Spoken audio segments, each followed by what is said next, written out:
Hallelujah, hallelujah, praise Lord. इस समय मैं pastor Rajesh Mishra, believers Christian church Pauni, आपके सामने आज वचन से प्रचार करने जा रहा हूँ। इस समय में प्रथम हमारे पिता परमेश्वर, जिसने सारी सृष्टि की रचना की, प्रभु यीशु मसीह, जिसने हमारे पापों के लिए लहू बहाया और हमें नई पहचान दी, और पवित्र आत्मा जो प्रतिदिन हमें अपनी सहायता से चलाते हैं, ऐसे एक महान परमेश्वर को कोटि कोटि धन्यवाद। इस समय मैं आदरणीय रेवरेंड रॉबिन जी को और उनके टीम को धन्यवाद देता हूँ, जिनके माध्यम से, जिनके शालोम न्यूज चैनल के माध्यम से और उनके टीम और उनमें अथक परिश्रम करने वाले लोगों को धन्यवाद देना चाहता हूँ कि जिन्होंने ये मौका दिया कि हम परमेश्वर का जो वचन है इस लॉकडाउन काल में भी लोगों तक पहुँचा सके। साथ ही में इस काम में मेरे को बहुत मदद किया आदरणीय रेवरेंड पास्टर बबलू सर जी, जो बिलीवर्स क्रिश्चियन चर्च कोंडा के पादरी है, उनका भी मैं धन्यवाद देता हूँ। साथ में इस न्यूज चैनल के माध्यम से देखने वाले सभी दर्शकों को भी मैं धन्यवाद देता हूँ। आइए हम इस समय वचन को पढ़ेंगे। आज परमेश्वर की महिमा के लिए एक वचन को देखने जा रहे हैं, जो व्यवस्था विवरण का पुस्तक 30 अध्याय 19 पद में से पढ़ने जा रहे हैं। आइए हम इसको पढ़ते हैं, इसकी तरफ ध्यान लगाते हैं।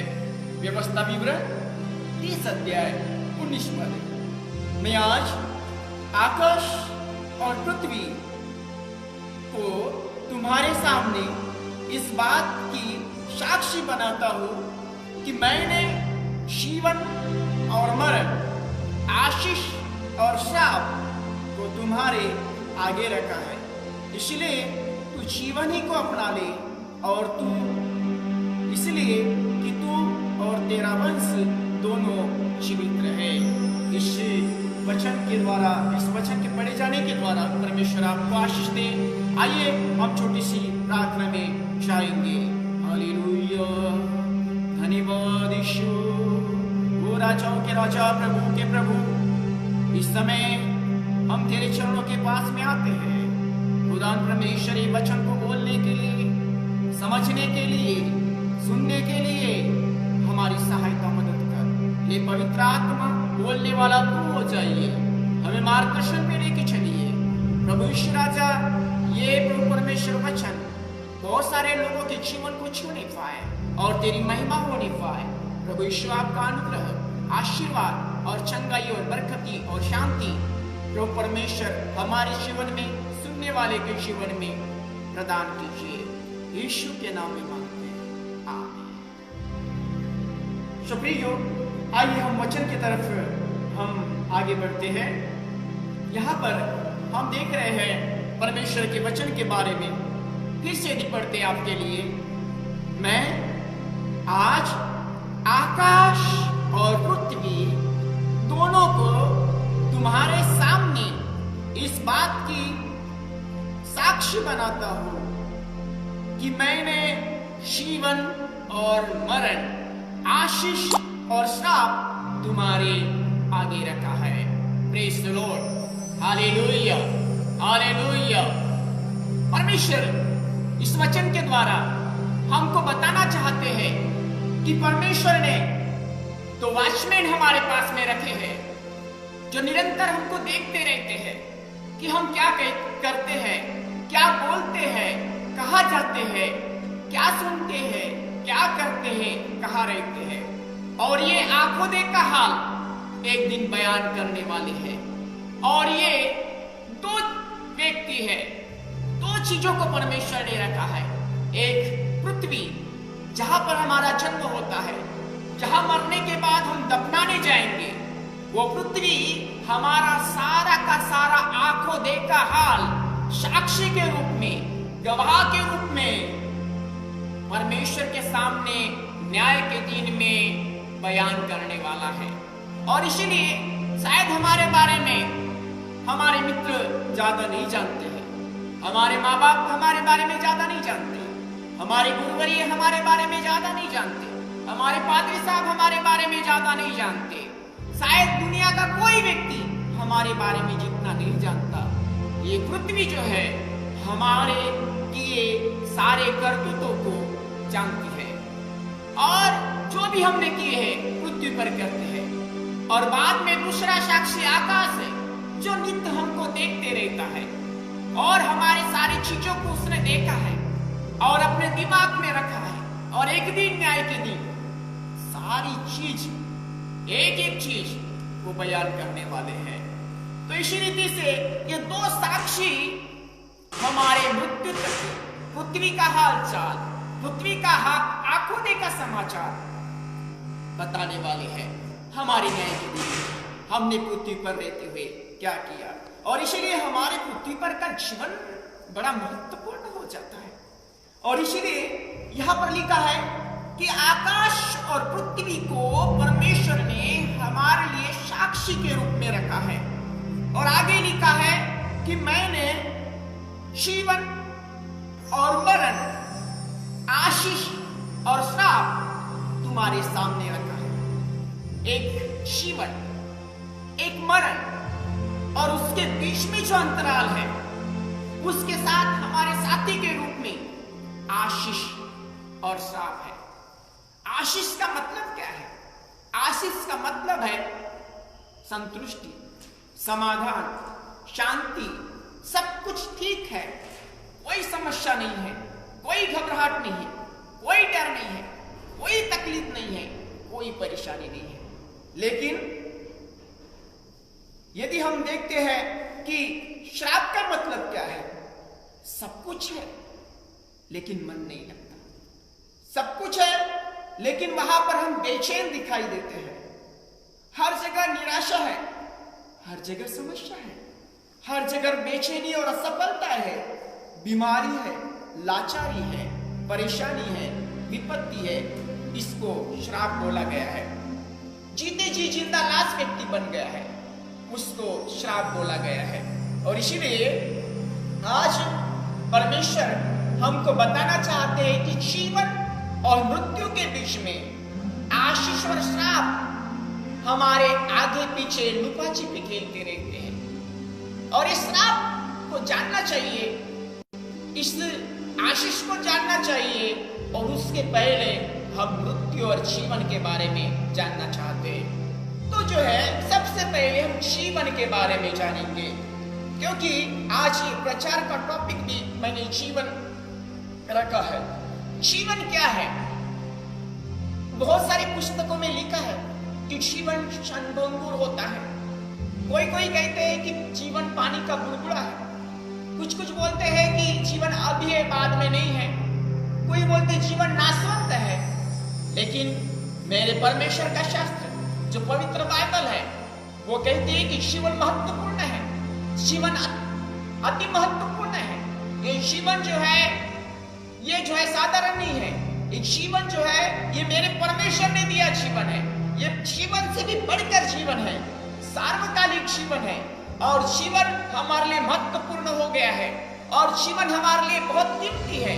और परमेश्वर की इच्छा है कि हम जीवित रहना चाहिए, सदैव जीवित रहना चाहिए, कभी भी मरना नहीं चाहिए। और इस रीति से बाइबल हमको सिखाती है कि ये जीवन किसमें है।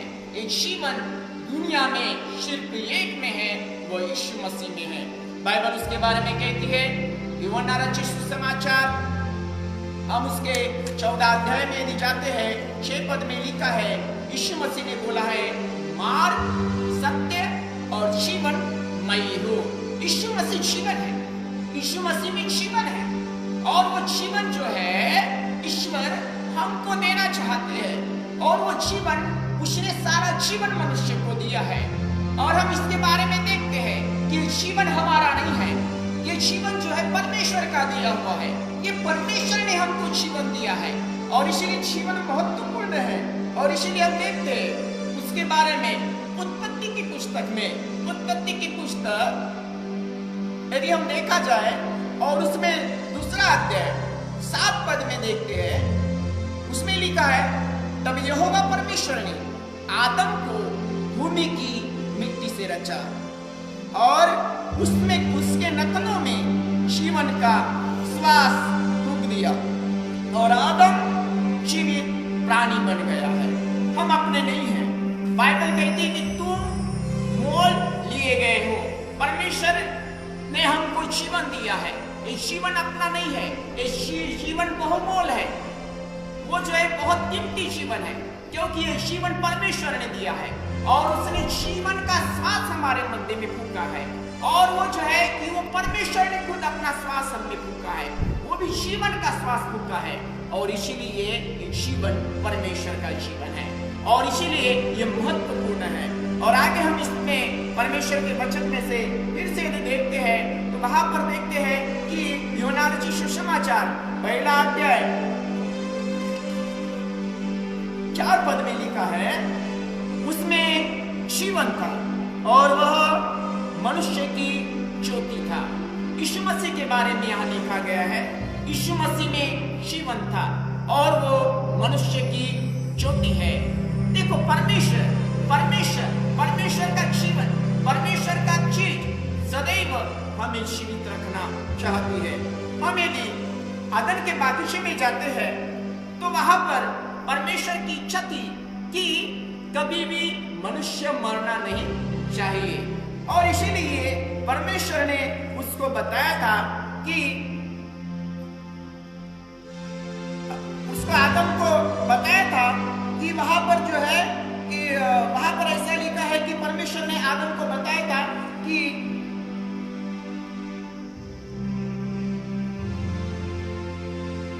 आदम को बताया था कि वो मृत्यु पर विजय प्राप्त करना चाहिए, वो जीवन जीना चाहिए, वो बहुतायत का जीवन जीना चाहिए। इसीलिए परमेश्वर ने उसको सुंदर आकर्षित दिखने वाले फल पर विजय प्राप्त करने के बारे में बोला है।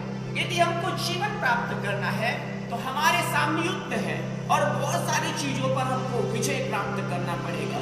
और यहाँ पर ईश्वर आदम को एक फल पर विजय प्राप्त करने के लिए बोल रहे हैं। आदम बहुत दिन तक उससे उस पर विजय प्राप्त करते रहा, लेकिन एक दिन हार गया और हार जाने के बाद पतन हुआ। पतन होने के बाद उसके जीवन में मृत्यु नाम का चीज उसके जीवन में आ गया।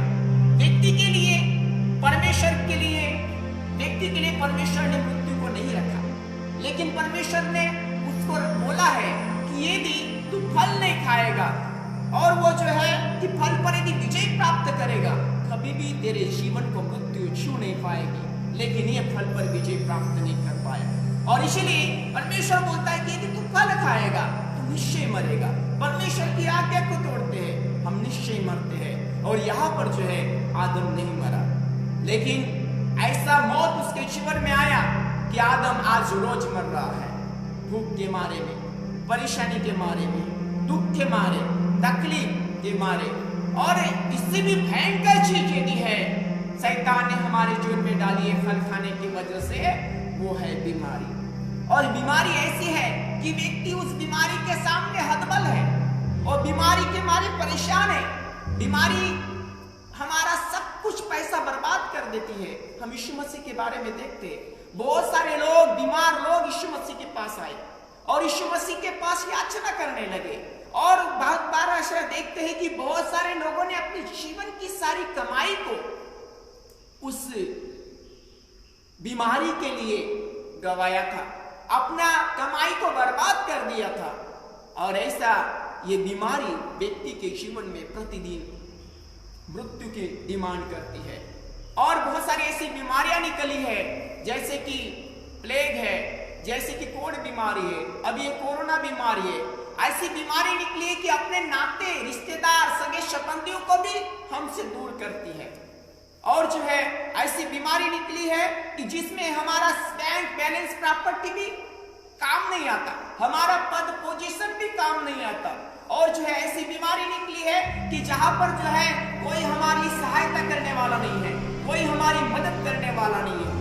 ऐसे भी बीमारी निकली है कि डॉक्टर बोलता है अब तेरा इलाज हॉस्पिटल से खत्म हो गया है, और व्यक्ति बीमारी के सामने घुटने टेकता है और व्यक्ति बोलता है मेरा मर जाना उत्तम है और मैं मरना चाहता हूँ। लेकिन यीशु मसीह व्यक्ति को मरने के लिए नहीं बोलता, उसको बहुतायत जीवन देना चाहता है, अनंत जीवन देना चाहता है, और वो जीवन यीशु मसीह के पास में है। और जीवन को प्राप्त करने के लिए हमको पहले उसको समझना पड़ेगा कि जीवन क्या है, जीवन क्यों महत्वपूर्ण है, इस जीवन ईश्वर ने हमारे लिए क्यों दिया है।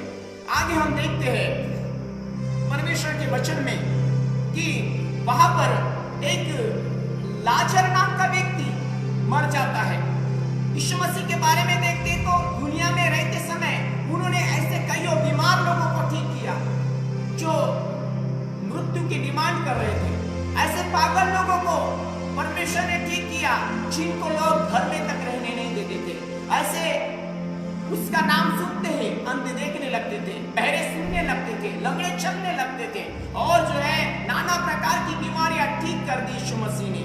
और जो है ये मृत्यु जो है बीमारी का रूप लेकर मनुष्य का के साथ जो लुका छिपी खेलती है, उसको परमेश्वर ने हराने के लिए, कुचलने के लिए अपना प्राण भी दे दिया।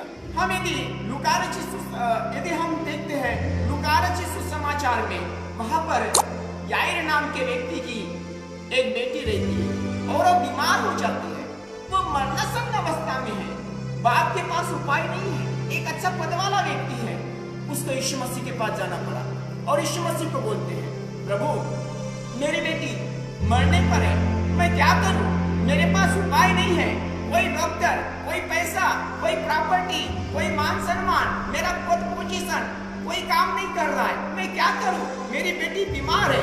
यीशु मसीह उसके घर चलने के लिए तैयार हो जाते हैं, लेकिन रास्ते में एक बीमार व्यक्ति मिलने की वजह से उनको थोड़ा विलंब हो जाता है, और वहां पर लहू बहने वाली स्त्री मिल जाती है, उसको यीशु मसीह रास्ते में ठीक कर देते हैं। और बाद में आगे जैसे याईर के घर में जाने को निकलते हैं, एक व्यक्ति आता है और बोलता है प्रभु को कष्ट मत दो, वो जो तेरी बेटी है वो तो मर गई है। और इस समय याईर को कैसे लगता होगा, काश मेरे पास एम्बुलेंस होती, काश मेरे पास झट प्रभु को लेके जाने का कुछ सुविधा होता, काश मैं अपने बच्ची को बचा पाता, काश मैं बच्ची के लिए कुछ कर पाता। लेकिन यहाँ पर सेवक आया है और सेवक बोला है कि प्रभु को कष्ट मत दो, तेरी बेटी तो मर चुकी है। और इस समय जो है बड़ा बेचैन वो हो गया है व्यक्ति, और वहां पर यीशु ने यह सुनकर उसे उत्तर दिया, मत कह, मत डर, केवल विश्वास रख तो वह बच जाएगी। और जो है वहां पर यीशु मसीह जाते हैं, सब लोग उसकी टिंगल उड़ाते हैं क्योंकि मौत के आगे किसी की चलती नहीं। लेकिन यहाँ पर यीशु मसीह उसके घर में जाते हैं और मृत्यु होने की वजह से बाजे बजाने वाले, सब लोग रोने पीटने वाले वहां पर आ जाते हैं। लेकिन यीशु मसीह वहां पर जाते हैं और वो लड़की के पास जाकर उसको वो ठीक कर देते हैं, और उस लड़की का हाथ पकड़ा और पुकार कर कहा हे लड़की उठ। तब उसका प्राण लौट आए और वो तुरंत उठी। फिर उसने आज्ञा दी कि उसे कुछ खाने को दो। यहाँ पर यीशु मसीह मृत्यु पर विजय प्राप्त करने वाले परमेश्वर है, वहां पर मरने वाले उस याईर के बेटी को जिंदा कर दिए। हम देखते हैं कि विधवा बाई है, उसका अकेला बेटा है और वो जो है मर गया है। यीशु मसीह वहां पर गए और उनका रोना पीटना देखकर यीशु मसीह ने तरस खाया, और वो जो है बाई का मरा बेटा यीशु मसीह ने जिंदा कर दिखाया। और मरने के बाद जो है यीशु मसीह 4 दिन के बाद वहां पर मरियम के घर में जो लाजर की बहन है उसके घर में जाते हैं, और माता दूर से देखती है और यीशु मसीह को बोलती प्रभु मेरा भाई तो मर गया, 4 दिन हो गए, लेकिन मैं सच में जानती हूं कि यदि तू रहता तो मेरा भाई कदापि नहीं मरता। लेकिन यीशु मसीह ने यहाँ पर बोला है कि पुनरुत्थान और जीवन मैं हूं, और जो कोई मुझ पर विश्वास करता है वो मर भी जाएगा तो भी जिएगा, और जो कोई जीवित है मुझ पर विश्वास करता है वो अनंत काल तक नहीं मरेगा। और यहाँ पर उसकी बहन मार्था मरियम को बताती है, अरे प्रभु आए हैं। और वो मरियम भी यीशु मसीह को देखकर उसके चरणों के पास गिरती है और बोलती है, प्रभु यदि तू होता तो मेरा भाई कदापि न मरता। और यहाँ पर सब लोगों को लेकर यीशु मसीह कब्र में जाते हैं, और कब्र में जाने के बाद वहां पर 4 दिन का मुर्दा है, और यीशु मसीह बोलते पत्थर हटा। मार्था मरियम बोलती है कि प्रभु बास आती होंगी, 4 दिन का मुर्दा है। और वहां पर यीशु मसीह बोलते हे लाजर बाहर आ। और वो मुर्दा 4 दिन का मरा, बास आने वाला मुर्दा जीवित होके बाहर आ जाता है। फिर यीशु के शब्द में इतना पावर है, आज भी कोई उसका नाम लेता है, बड़ा अद्भुत चमत्कार उसके जीवन में हो जाता है। और यहाँ पर मुर्दा जिंदा हो गया है, और जिंदा होने के बाद वहां पर जो है सब लोग बड़ा आनंद करने लगते हैं। और वहां पर एक अद्भुत काम होता है। जानकार ये भी कहते हैं कि यदि यीशु मसीह सिर्फ लाजर का नाम नहीं लेता तो बहुत सारे मुर्दे एक ही उठते। इतना यीशु मसीह के शब्द में सामर्थ्य है। और यहाँ पर जो है प्रभु हमको मृत्यु से बचाना चाहता है, वो मृत्यु को हराना चाहता है। मृत्यु हर एक के जीवन में आएगी। मृत्यु क्या है? मृत्यु अंतिम शत्रु है मनुष्य का, और मृत्यु जो है एक दिन हमारे जीवन में आएगी। और मृत्यु आने के बाद जो है कि हम जो है मृत्यु आने के बाद जो है एक दिन इस पृथ्वी में ये जो शरीर है छोड़कर हम अपने देश में जाने वाले हैं। और यहाँ पर जो है मृत्यु के बारे में देखते हैं तो मृत्यु अंतिम बैरी के बारे में, मृत्यु को बाइबल अंतिम बैरी, यहाँ पर जो है यीशु मसीह ने मृत्यु के लिए हमारे लिए उपाय किया है। यहाँ पर यीशु मसीह ने बोला है अब तुम्हें मृत्यु से घबराने की कोई जरूरत नहीं है। और यीशु मसीह संसार में आए, और संसार में आने के बाद जो है वो जो है कि 33 साल जीवित रहे, और बाद में उन्होंने बोला है कि जब तक मैं नहीं मरूंगा तब तक तुम्हारे लिए उपाय नहीं होगा। और इसलिए यीशु मसीह जो है हमारे पापों के लिए मारे गए, गाड़े गए, फिर तीसरे दिन जी उठे, और जो है मृत्यु पर विजय प्राप्त कर लिए। मृत्यु उनको कब्र में रख नहीं सकी। और जो है कुछ दिनों के बाद हम भी मरने वाले हैं, हमारा क्या होगा? और इसलिए यीशु मसीह ने क्या किया? हमारे लिए उपाय किया, वो मुर्दों में से जी उठे। अब जो उस पर विश्वास करेगा उसका पुनरुत्थान हो जाएगा, उसको अनंत जीवन की प्राप्ति हो जाएगी, और जो है वो मृत्यु के बंधन से छूट जाएगा, और मृत्यु को वह हरा देगा। अब उसके जीवन में मृत्यु का डर नहीं रहेगा। और यहाँ पर यीशु मसीह कहते हैं कि वो जो है वो यीशु मसीह मारे गए, गाड़े गए, और जो है तीसरे दिन सवेरे जी उठे, और 40 दिन तक अपने शिष्यों के साथ रहे। और एक दिन 40 दिन के बाद वो आकाश में उठा लिए गए हैं। और वो यीशु मसीह ने हमसे वायदा किया है कि जैसे मैं गया हूँ वैसे एक दिन तुमको लेने के लिए आऊंगा। यीशु मसीह हमको फिर से लेने के लिए आने वाले हैं। यीशु मसीह ने हमको आशा दिया है, मैं तुमको अनाथ नहीं छोड़ूंगा, मैं तुमको अकेला नहीं छोड़ूंगा, मत डर, मैं तेरे साथ में हूँ। यहाँ पर मृत्यु हर एक व्यक्ति के जीवन में आएगी, हमारे जीवन में मृत्यु आएगी, प्रत्येक व्यक्ति के जीवन में मृत्यु आएगी। दुनिया का कोई भी व्यक्ति हो, संत हो, महात्मा हो, व्यक्ति मरेगा। बहुत सारे दुनिया के लोग मर भी गए, बड़े बड़े विद्वान लोग मर गए, मरने के बाद वो वहां से जीवित नहीं हुए। लेकिन मेरा यीशु मसीह मरने के बाद तीसरे दिन जी उठा और आशा दिया है कि मैं तुम्हें लेने आऊंगा। यूहन्ना रचित सुसमाचार में 14 अध्याय में देखते हैं, लिखा है तुम्हारा मन व्याकुल ना हो, मैं तुम्हारे लिए जगह तैयार करने के लिए गया हूँ। मेरा यीशु मसीह हमारे लिए जगह तैयार करने के लिए गया है, हमारे लिए एक बड़ा घर बनाने गया है, हमारे लिए व्यवस्था करने के लिए गया है। और अभी मसीह में कोई मरता है उसको किसी प्रकार का दुख नहीं है, उसमें एक प्रकार का समाधान है, उसको बड़ा आनंद है।